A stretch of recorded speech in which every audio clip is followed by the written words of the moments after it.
Thanks all of you for showing up here. I appreciate it.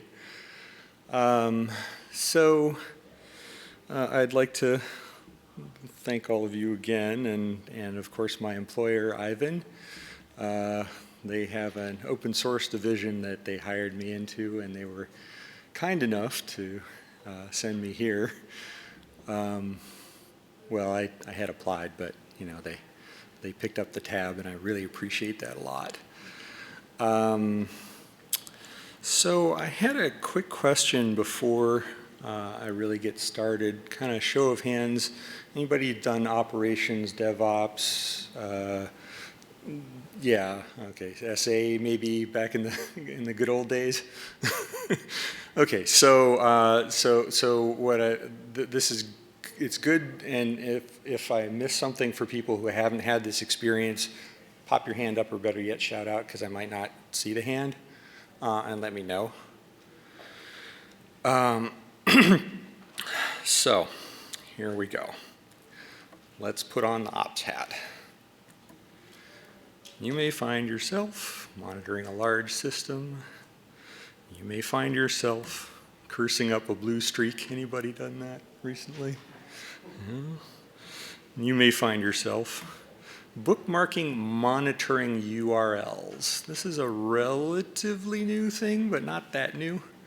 You kind of have this monitoring thingy that you kind of use as the thing that you start from because you wouldn't really know how to do it from scratch. Has anybody done that? Yeah, okay. It can happen. And then you can find yourself hoping you saved that query, like that curl, that curl command that, that does cool stuff. And then you may ask yourself, well, how did I get here? And you can find yourself staring at a thing like this, and this is actually the happy part of the situation, where there's clearly labeled rows and columns in the thing that the monitoring stuff is spitting out. This is somewhat hacked upon for privacy.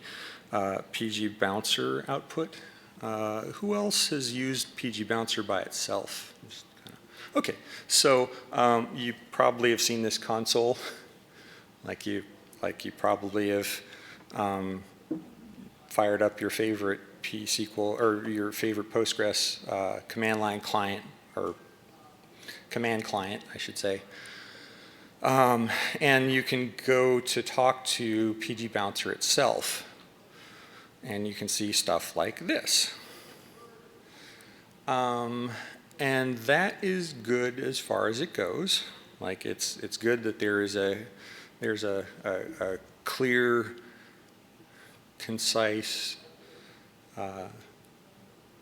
domain-specific language that PGBouncer provides. Not everybody has this nice feature. Everybody shout out together a system that doesn't have this nice feature that you've had to deal with. I'm not going to say one.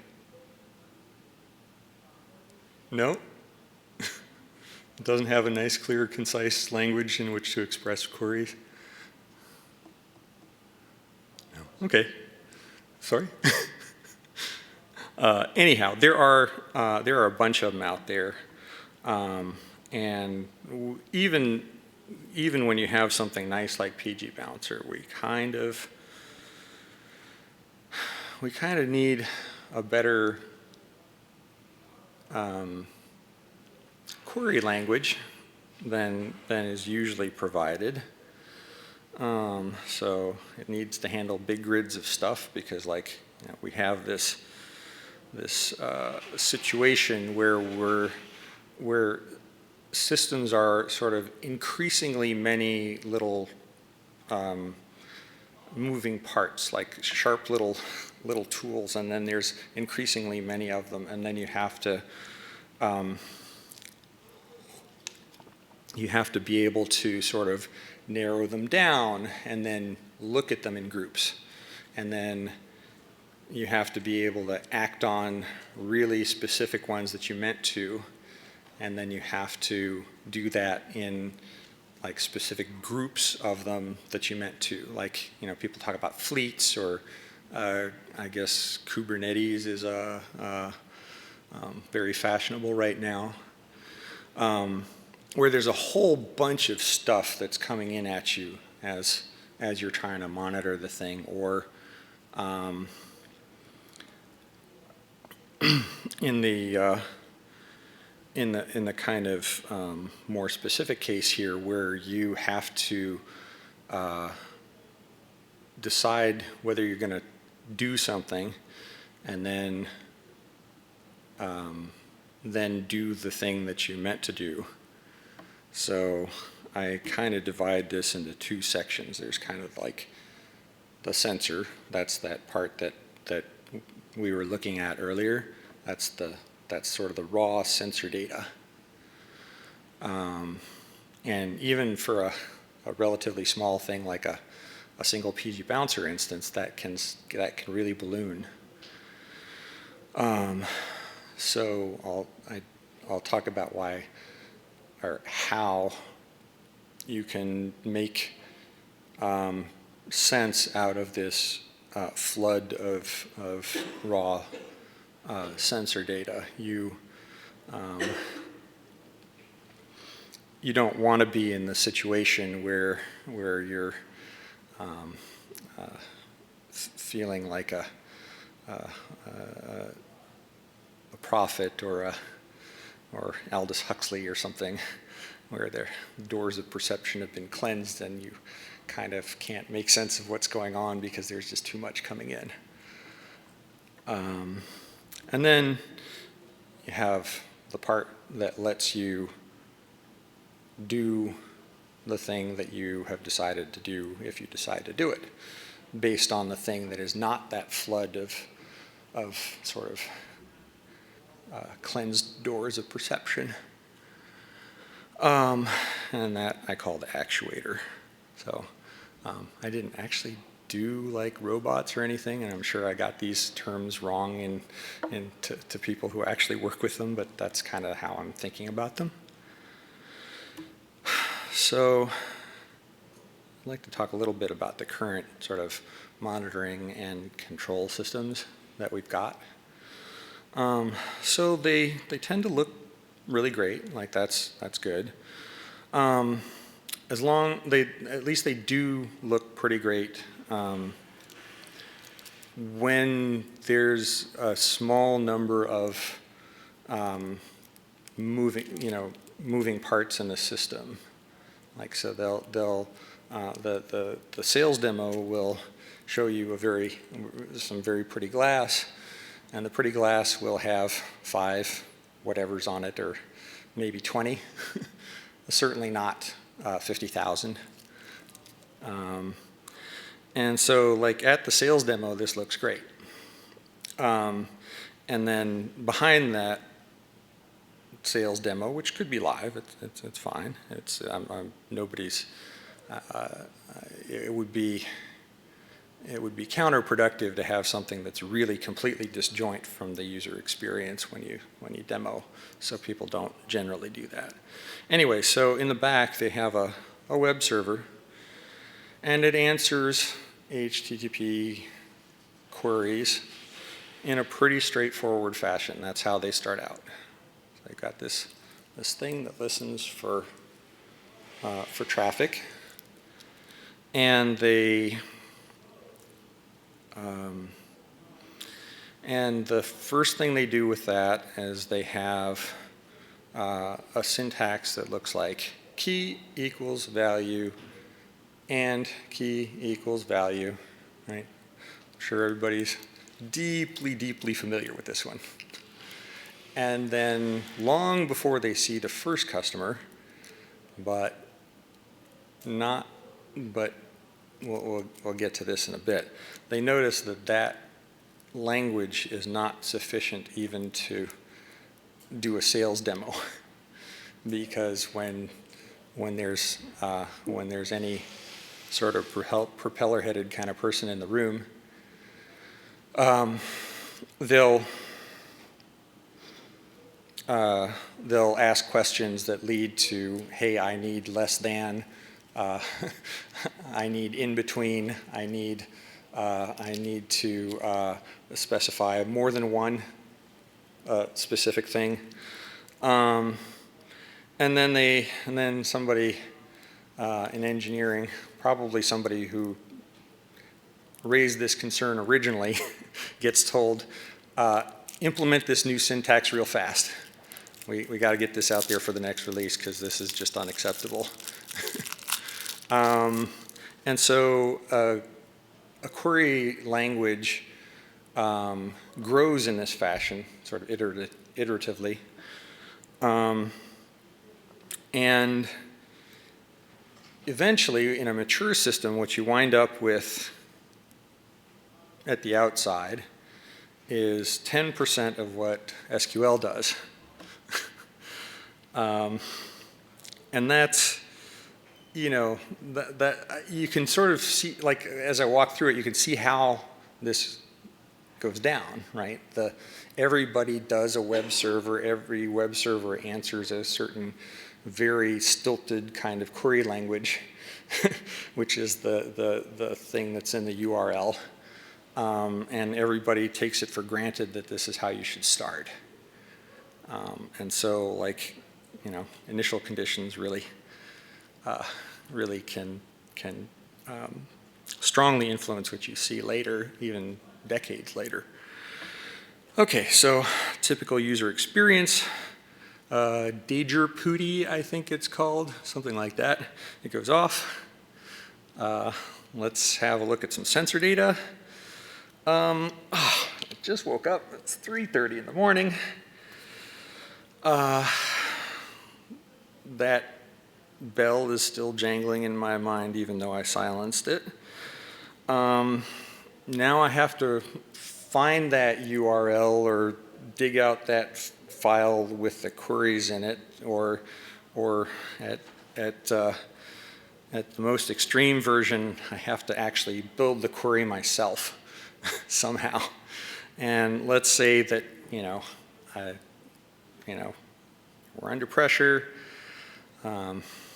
People are starting to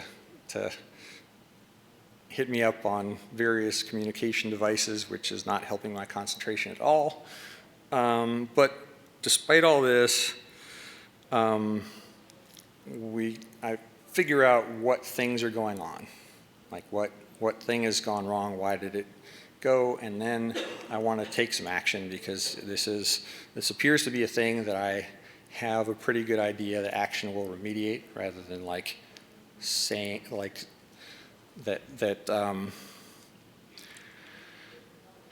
just waiting it out would be the best thing. So I've decided that I have to actually go do something. So then we get to the actuator part.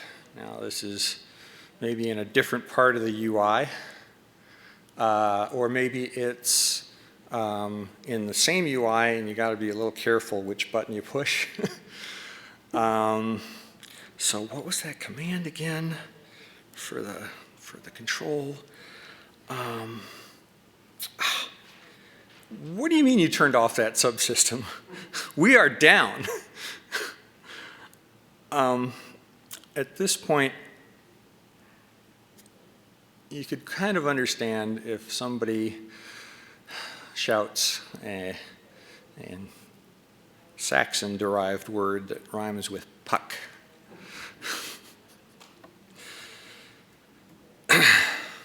There has got to be a better way.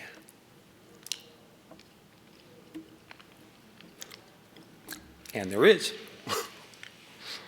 I'm going to show an example, not too deep, of one that I built, and it's called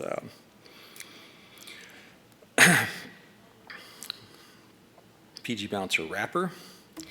So this is the ideas behind this are sort of profoundly unoriginal.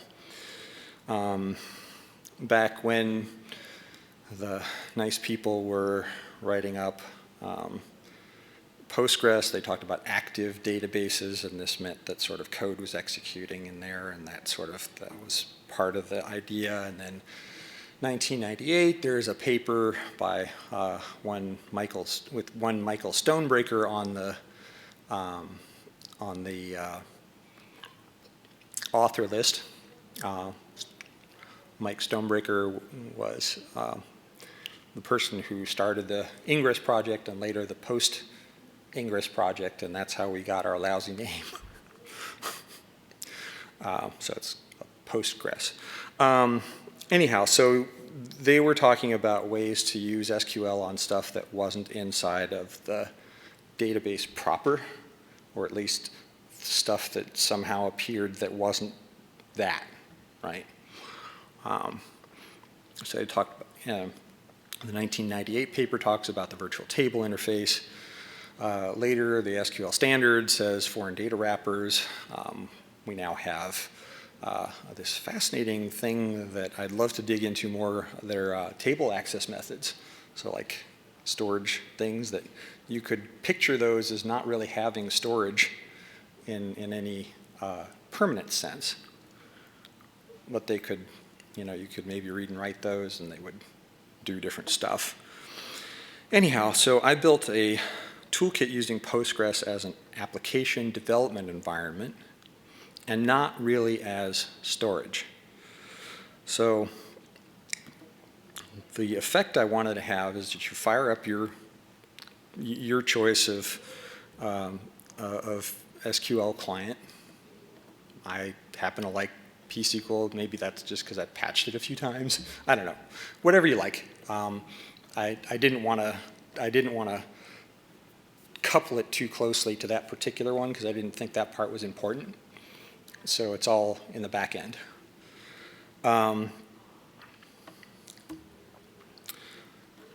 And what I built is an extension, one view for each show command that pgbouncer presents, one function for each of the corresponding other commands. This is a little bit embarrassing. There's a Perl program that I use. It's not part of the system as it operates, but it's a it's a way to sort of stare into the eyes of pgbouncer and figure out what things it's presenting so that I can update the views to the latest one. Far and away the largest category of bugs that I've gotten on pgbouncer wrapper so far have been, this column got added and it's missing, please put it in. So that's what that tool is for, but it's not part of the running system. You don't have to have Perl on your machine to make this go. So it's adequate. I've spent a little bit of time like maybe seeing about an upstream patch that would let pgbouncer do a little more detailed publishing of the APIs or the API that it presents. But it's really hard to mechanize that in a useful way or in a way that's just completely like plug and play with your tool that talks to it. I'll probably keep working on that, but I'm not sure how far you can really get before you eventually have to kind of hand tune something. So you can do stuff like this. And I don't know if that code is legible, and it's got more words than I usually put on a slide to pay attention to, but I'll kind of walk through them quickly. So select adder, count star from clients, group by adder, order by count star descending. So I want to see which clients have which clients are talking to pgbouncer and what's the top one, because that's the first place that I look for like where something has gone wrong. Obviously, if I knew more stuff, I might write a different query, but I can do this off the top of my head without like consulting any references. And that's what I wanted to make possible, is that I didn't want people to have to depend on things that were far from hand or that were unintuitive to them or that were hard to figure out. I also wanted to have stuff that you could kind of stare at and have a pretty good idea that it was doing the thing that you wanted before you ran it. Because I don't know about y'all, but if I have a bash script this long, I probably don't understand enough about it, right? Like there's many subtleties there as to what happens when which failure happens at each line of that code, and maybe at each string that's embedded in the code, because if I quoted it right or if yeah. Anyhow, so the thing is that for me anyway, I can look at a chunk of SQL code and I can have a pretty good idea of what it's going to do. And this becomes really important when you do something like this. That is the actuator part. So that's where those functions come in. So in this case, it's set default pool size to 300. And that's the set command that pgbouncer provides. And there's other ones, like there's one called pause, and that takes an optional argument, and it does the thing that you would expect it to do. At least I hope you would expect it to. If you don't, let me know. But this is now reaching your hands in and doing something. And this is the place where, groggy at 3:30 a.m. with a bunch of devices going off, you want to get it right.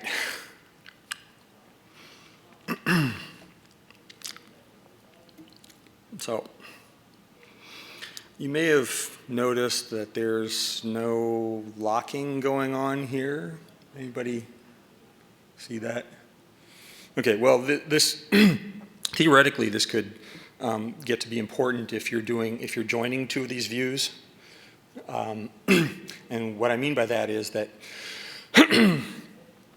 if you're, like, notionally, when you're in a real database, when you join two objects or more, you see a consistent snapshot of all concerned. Well, here you don't, at least in theory, because in the back end, show commands are getting executed, and there's no lock that says hold the state from the first command and then show me the data structures as they existed then for all subsequent commands. But the way I deal with this is that I don't. I just say, to a pretty good approximation, the commands are all executed in quick enough succession that it's consistent enough for the thing that you're about to do. So I don't deal with it, and I don't think really any other monitoring tools deal with it that way. Like if you have two panes that you're looking at, there's not a way to show the snapshot across time that I know about. So unless somebody gives me a really great reason why I should try this, I'm not going to try it. Okay, so into the future. Right now, this is kind of a bit of a specialty project, and I'd like to get it out to more people. So I was thinking about the PGXN extension network. Is anybody using that right now? Sort of for prod? Okay. So it is. It's probably worth having it in there just because that's a thing. OS packages for the debosphere and the RPM-osphere, and that would probably be enough. And another thing I was thinking about is that, well, you can do some kind of evil stuff if you're the Postgres super user. Like you can scribble on the file system. And I was thinking maybe there should be a way to scribble on the parts of the file system that are the that are pgbouncer's configuration.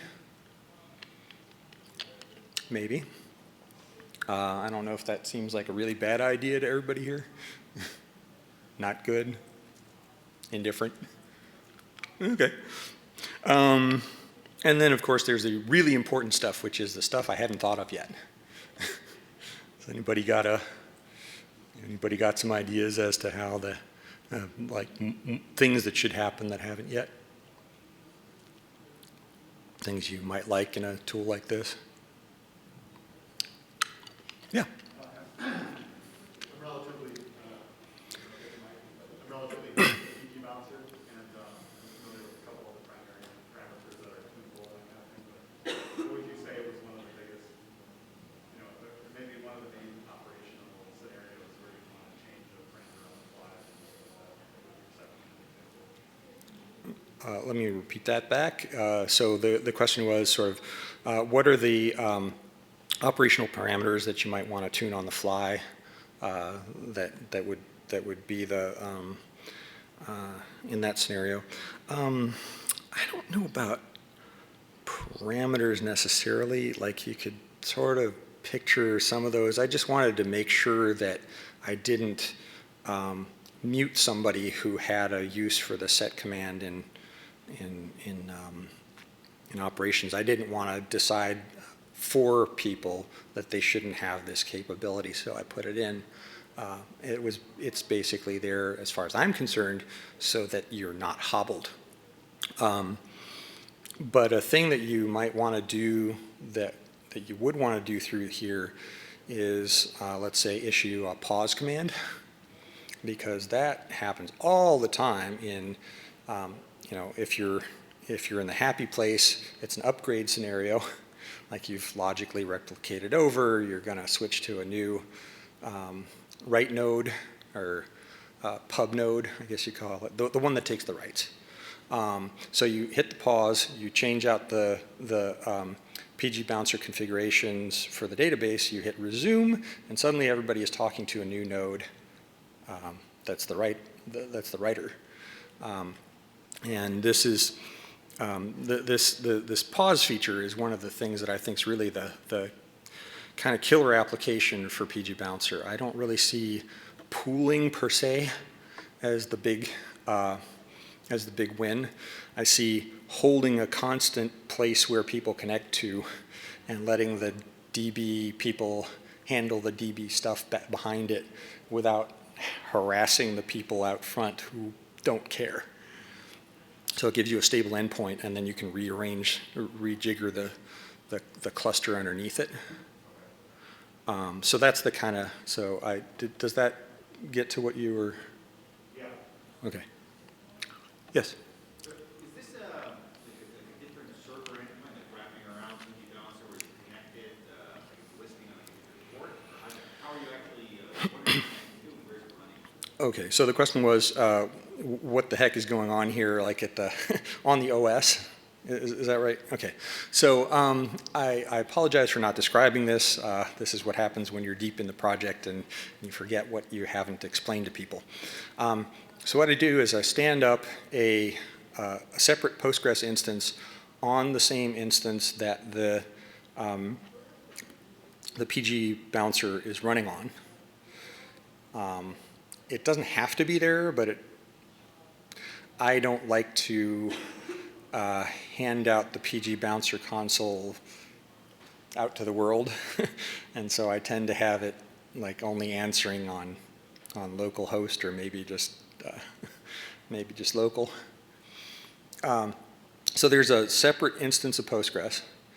Inside the instance of Postgres, there is pgbouncer and pgbouncer on install. Make sure dblink is there, and so you configure you configure pgbouncer wrapper so that it's talking to that pgbouncer console, and then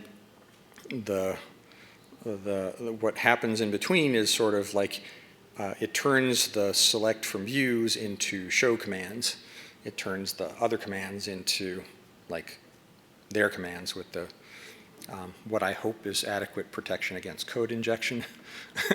I haven't gotten any reports, but I did try to be careful about that.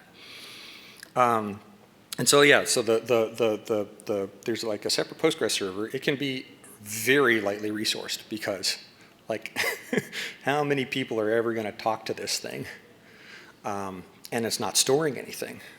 So like its PG data directory can be in a tiny, tiny, tiny space. And yeah, so there's notionally pgbouncer on one machine. Its console is exposed to some other machines, possibly locally, possibly on the network. Those machines are running an instance of Postgres that may or may not have other things in it, but does have this extension installed on one database. And then it has it configured to talk to that pgbouncer. You could, of course, have more instances of pgbouncer, but I have not yet found a use case where that actually matters. Like if you're looking at several different pgbouncers at once, I haven't actually seen that in operation where it would matter, but I think you could.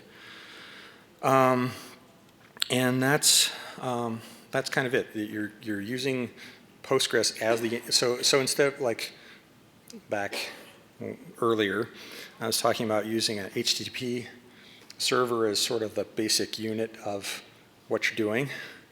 In this case, it's a Postgres server as the basic unit of what you're doing. And that's a thing that I think admits a very broad applicability. So you could imagine sort of wrappers around a bunch of different kinds of monitoring tools. So I'm pretty sure that everything in computing is the same shape. We math geek types call it isomorphic to rows and columns at some level. And so basically, if there's rows and columns, then maybe we can get SQL to at least be able to read it. So huge amounts of sort of monitoring and much of control planes, I think, could be arranged in this way. And you could, of course, if you like to, or if it helps your sales guys, you could layer glass in front of that so people don't have to be writing SQL. But the sort of fundamental operator that you're, or the thing that you're really talking to is an SQL client, or it looks like a database. And I think this is a way to make things scale, make things comprehensible, make things transparent. See what people did, because like databases are usually set up, and I would set this one up to log everything. Like there's no good reason for it to not log anything, and you want to have the timestamps as to what verbs got executed and when, especially active verbs, things that mutate state. So yeah, I think this is a technique that's broadly applicable, and I think if people sort of, when they're writing systems, they start thinking about using Postgres as the sort of thing which mediates communication between your sensor network and or the things to be seen into and the seers of those things, that this is actually a thing that can really scale to huge numbers, get you very happy results. And sort of the cost of this, and I think this explains a little bit of why this wasn't already ubiquitous, is that when you talk with people whose like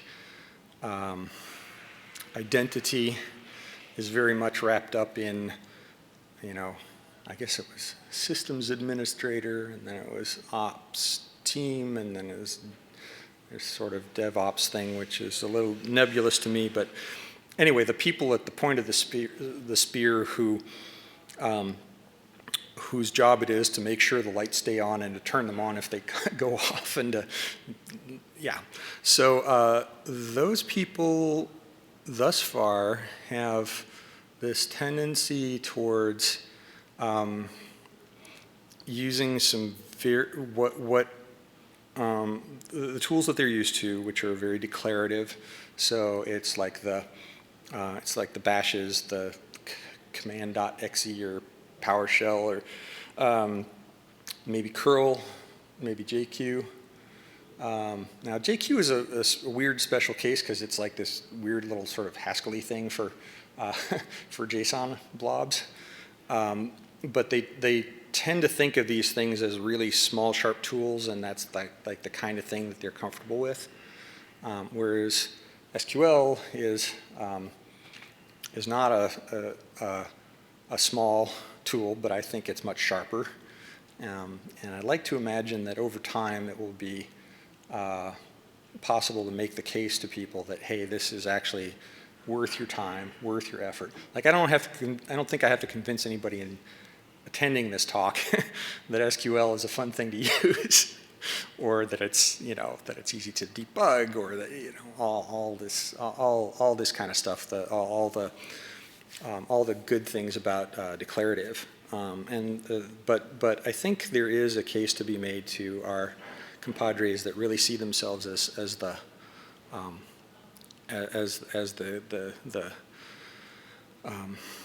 keepers on of the lights, that it's actually worth doing, and that it would really help.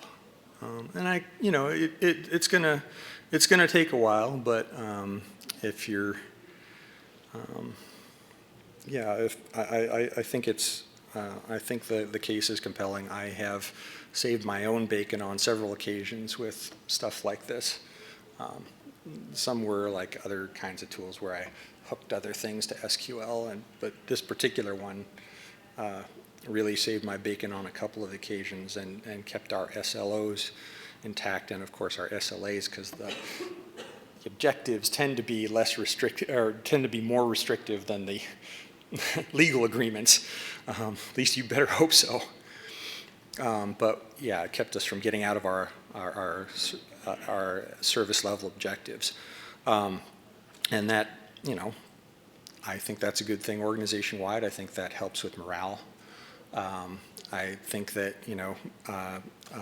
tools that are sort of yet one more cognitive burden are bad no matter what good they do.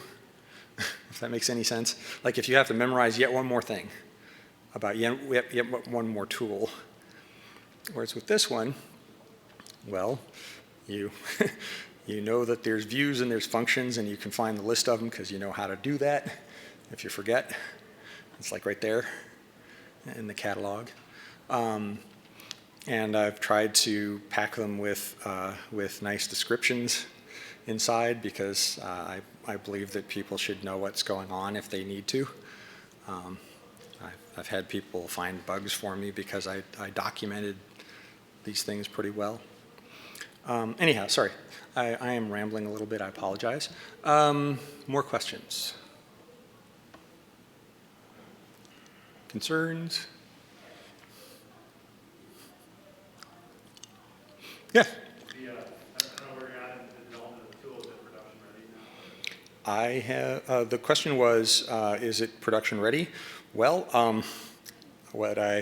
those sort of sketchy tales that I told about SLOs, those were those were me using it in production. So,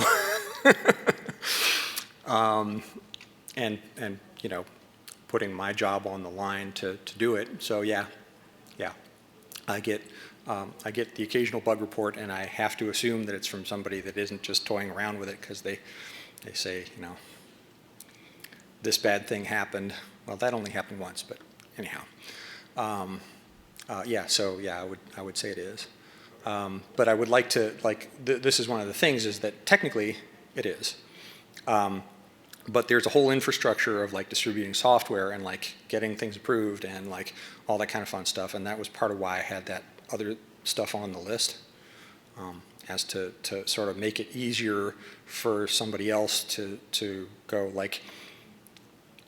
I am installing this on the pgbouncer machine from our usual repo because it helps us do that. So there's that part, and then if somebody wants to integrate it into a bigger system, I want that process to be very straightforward. Anybody else?